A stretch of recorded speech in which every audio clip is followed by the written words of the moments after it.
when your ADHD brain needs care instead of another set of rules or another habit or another, you know what I mean. Aloha, my beautiful ones, and welcome to today's wave number 15 of the series I'm doing right now on many topics on how to unravel your witchy, highly sensitivity and or ADHD neurospiciness. Hi, my name is May. I am your neurospicy cyber witch, here to support you in all of this. And yeah, I created this series to share with you a very special form of, transforming our thinking, our beliefs, the way we see things in the world, so that you can have a more easy and lighter and self-empowered life.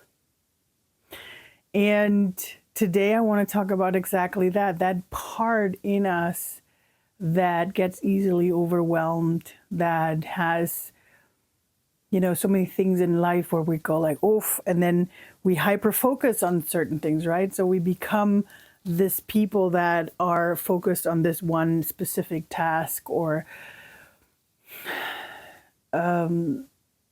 too much into the people pleasing, trying to please everybody else, and all of those things, because we think we have to be, and this is something that I've heard from a lot of, whether it's my clients or people that I've worked with or myself way back when, I always felt like I had to fit in. I had to be more this or that to be liked by everybody, to be accepted by everybody, to just, for whatever reason. Right? We all have our different kinds of reasons why we try to be better, why we want to be less noisy, why we want to be, more helpful and more in the hustle mode, maybe even if it's work. The problem with all of this is that it actually burns us out. And, my big blow burnout happened in 2012. Because at that point, my highly sensitivity was at such a point where I remember coming home from work not knowing if I should laugh or cry or be angry or be so many things, because I was just feeling everything at the same time. And that's actually when I started. And this is something that I think for everybody who doesn't have a family, maybe with a partner, it's possible. I didn't have a partner back then, so that's why I think it was very easy for me to do, because I started to actually have, reset weekends where I would say I would come home Friday afternoon, just go and, buy all the food that I needed or whatever I wanted to have during the weekend, so that I didn't have to leave the house. And so I came home Friday after work and after shopping, food and stuff like that. And then I didn't leave until Monday morning. And I actually started telling my friends, because that was one big thing that would help me, feel less overwhelmed, because I told my friends, my families, that please don't call me, don't talk to me. I'm doing a reset weekend. And actually this turned into something pretty serious because I started doing this on a very regular basis. But of course, it's not always possible. Sometimes we have, meetings. Sometimes we have, family events that we want to attend, and then they get us overwhelmed. Or maybe sometimes even it's just normal work. We're at work and it overwhelms us.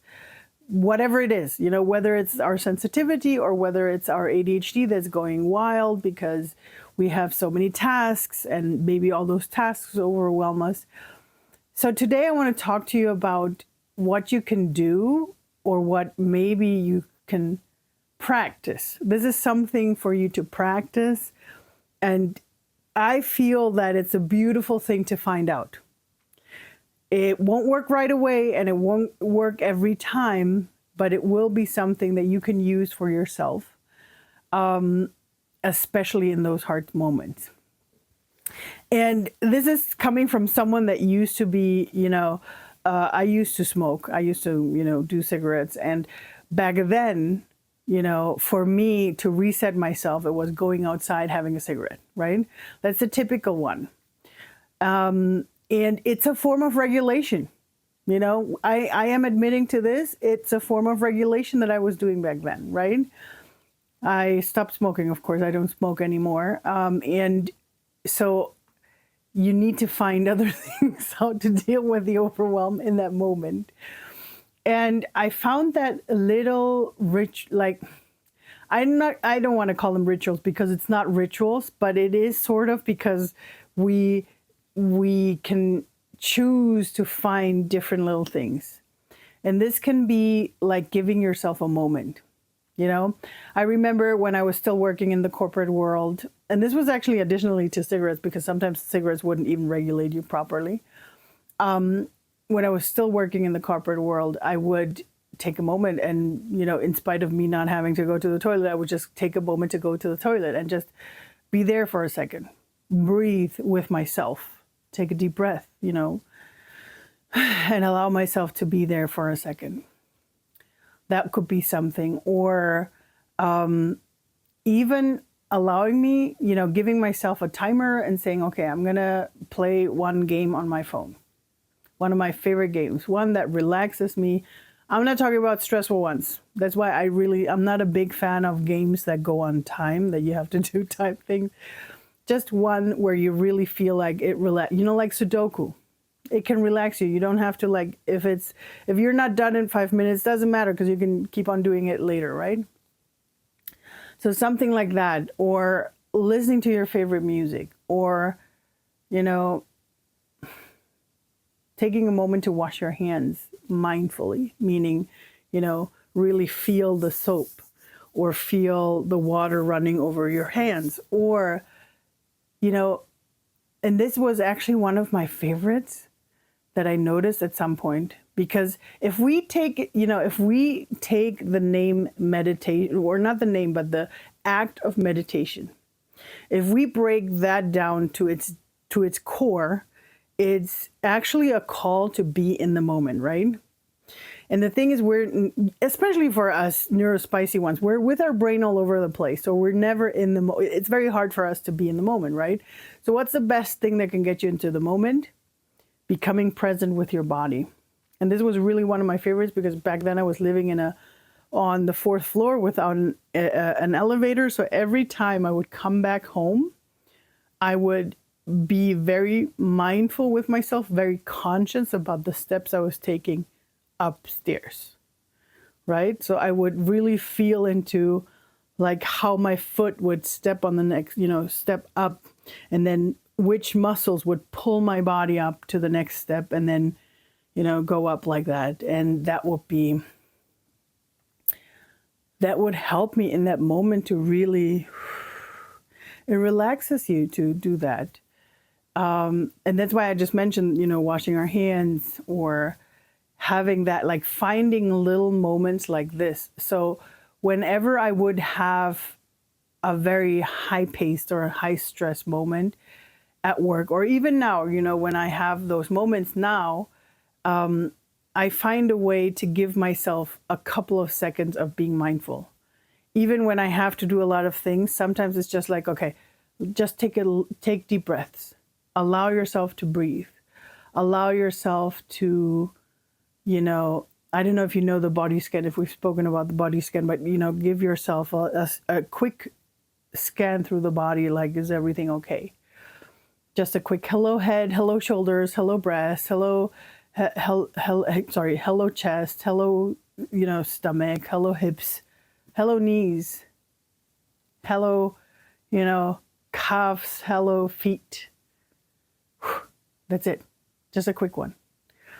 And the more we practice those kind of things, and that's why I was saying in the beginning, it might be, you know, like, be graceful with yourself. You're not always going to remember, but as long as you set the intention to do so, it's going to help you.